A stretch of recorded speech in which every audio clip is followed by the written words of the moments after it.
জানেন ডায়াবেটিসে আমরা first, অ্যাজমাতেও first, কিন্তু থার্ড হয়ে গেছে একটা জিনিসে। কিসে বলুন তো? স্থূলত্ব, অর্থাৎ মোটা লোকের সংখ্যাতে। আমাদের আগে কিন্তু রয়েছে ইউএসএ চ্যাম্পিয়ন, সেকেন্ড হচ্ছে চায়না, তারপরে ইন্ডিয়া। কিন্তু ইন্ডিয়া যা ফার্স্ট দৌড়চ্ছে না, বাই 2050 ওয়ার্ল্ড হেলথ অর্গানাইজেশন বলেছে ইন্ডিয়া 1 নম্বর হবে। চলুন চ্যাম্পিয়নের জন্য এগিয়ে চলি। আচ্ছা, কেউ মোটা না বুঝবেন কি করে বলুন তো? দেখে তো অনেক সময় বোঝা যায় না। আপনাদের সবচেয়ে ভালো কি জানেন? একটা টেপ নিন, যে টেপ দিয়ে ওই আমাদের জামা কাপড়ের মাপ হয় সেই টেপ, অ্যান্ড টেপটা দিয়ে ভুঁড়িটা মাপবেন। ভুঁড়ির কোন জায়গা মাপবেন? যেটা সবচেয়ে কম দেখাচ্ছে। বুঝতে পেরেছেন? ধরুন ভুঁড়ির মাপ হলো গিয়ে 100 সেন্টিমিটার। এবার আপনি বাটাকের মাপ মাপবেন।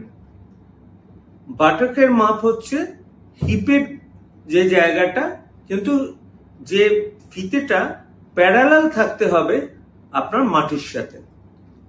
এবার ওয়েস্ট অর্থাৎ কোমর ডিভাইডেড বাই হিপ, এইটা হওয়া উচিত 0.85 হচ্ছে মেয়েদের, 0.9 হচ্ছে ছেলেদের।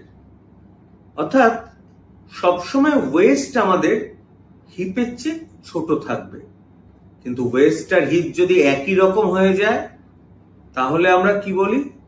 মোটা।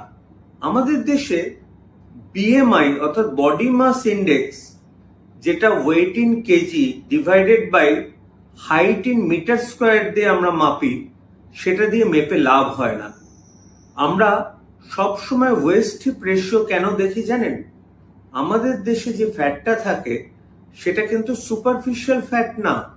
সুপারফিশিয়াল ফ্যাট মানে কি? আপনি হাত ধরলেন, হাতটা বেশ থলথলে, অর্থাৎ হাতের তলায় চর্বি রয়েছে।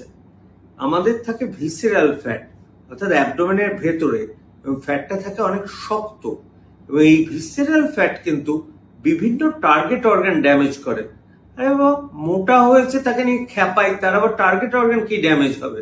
লোকে তো আমার এটাই জিজ্ঞেস করে।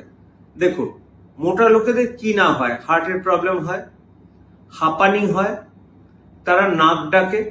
নাক ডাকলে আপনারা সবাই জানেন, পশ্চিমবঙ্গের সবাই জেনে গেছেন যে ব্রেনে অক্সিজেন কম যায়, তার মানে ভুলে যাবে সে।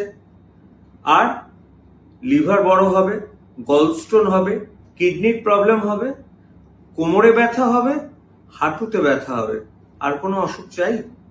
সুতরাং দয়া করে রোগা হন, দেশ বাঁচান। এটাই আগামী লোকসভা ইলেকশন বা বিধানসভা ইলেকশনে আমাদের এটা ডাক্তারদের তরফ থেকে একটাই স্লোগান হোক, রোগা হন, দেশ বাঁচান।